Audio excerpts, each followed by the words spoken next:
جب ہم میں سے کوئی مسجد حرام میں داخل ہوتا ہے تو خانہ کعبہ پر نظر پڑتے ہی ہمارے دلوں پر سحرسا طاری ہو جاتا ہے، ہماری آوازیں رک جاتی ہے، ہمارے آنکھوں سے آنسو جاری ہو جاتے ہیں، ہم اپنے غم بارگاہ الہی میں بیان کرنے لگتے ہیں یا اپنے گناہوں سے توبہ طلب کرنے لگتے ہیں۔ لیکن آج اس ایسے بدبخت کا قصہ ہم آپ کو سنانے والے ہیں جس نے خانہ کعبہ کے سامنے اسلام کو چھوڑ دیا اور کافروں میں شمار ہو گیا۔ تو آئیے آپ کو ایک ایسے شخص کی داستان سناتے ہیں جس نے کعبہ شریف کے سامنے اسلام کو چھوڑا۔ کچھ دن پہلے انٹرنیٹ پر ایک ویڈیو وائرل ہوئی جس میں ملک یمن کا ایک آدمی جس کا نام جان غانب ہے،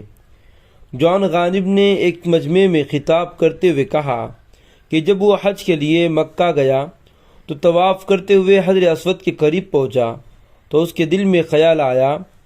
کہ ایک پتھر خدا کیسے ہو سکتا ہے، یہ تو بت پرستی ہے، اور یہ کہہ کر اس نے اسلام کو چھوڑ دیا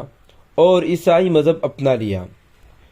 بت پرستی کہہ کر اسلام مذہب کو چھوڑنے والا خود بت پرستی والے مذہب کو ماننے لگا،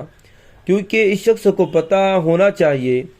کہ عیسائیوں کے چرچ میں حضرت عیسیٰ علیہ السلام کی بڑی بڑی مورتیاں ہیں، اس کے باوجود بھی اس نے عیسائیت کو اپنایا ہے۔ جیسا کہ قرآن نے کہا، جسے اللہ ہدایت دے وہی ہدایت پاتا ہے اور جس کو اللہ گمراہ کر دے وہی لوگ خسارے میں ہیں۔ اور دوستو، جو الزام اس شخص نے مسلمانوں پر لگایا ہے کہ مسلمان گویا پتھر کی پوجا کرتے ہیں جیسے حجر اسود کو کہہ کے اس نے کہا ہے، تو تمام دنیا کے مسلمان یہ جانتے ہیں کہ ہم حجر اسود کو نہ خدا مانتے ہیں، نہ ہم اس کی پوجا کرتے ہیں، نہ ہم اس کی عبادت کرتے ہیں، نہ ہی ہم خانہ کعبہ کو خدا مانتے ہیں، بلکہ حضرت عمر رضی اللہ عنہ کا قول اسے پتہ ہونا چاہیے کہ حضرت عمر رضی اللہ عنہ نے حجر اسود کے سامنے کھڑے ہو کر کہا تھا کہ اے پتھر، میں تجھے صرف اس لیے چومتا ہوں کہ اللہ کے نبی صلی اللہ علیہ وسلم کو میں نے تجھے چومتا ہوا دیکھا ہے، اور تو ایک پتھر کے سوا اور کچھ نہیں۔ اور یہی عقیدہ تمام دنیا کے مسلمانوں کا ہے۔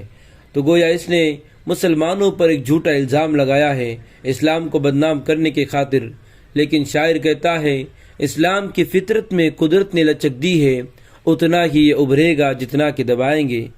تو اس طرح کے جھوٹے الزامات اسلام پر لگانے والے صدیوں سے پیدا ہوتے آئے ہیں اور ایک دن مٹ جائیں گے، لیکن اسلام مٹنے والا نہیں ہے۔ جب تک اسلام دنیا میں موجود ہے تو دنیا قائم ہے، اور جن دن مسلمان ختم ہو جائیں گے اللہ اس دنیا کو ختم کر کے رکھ دیں گے۔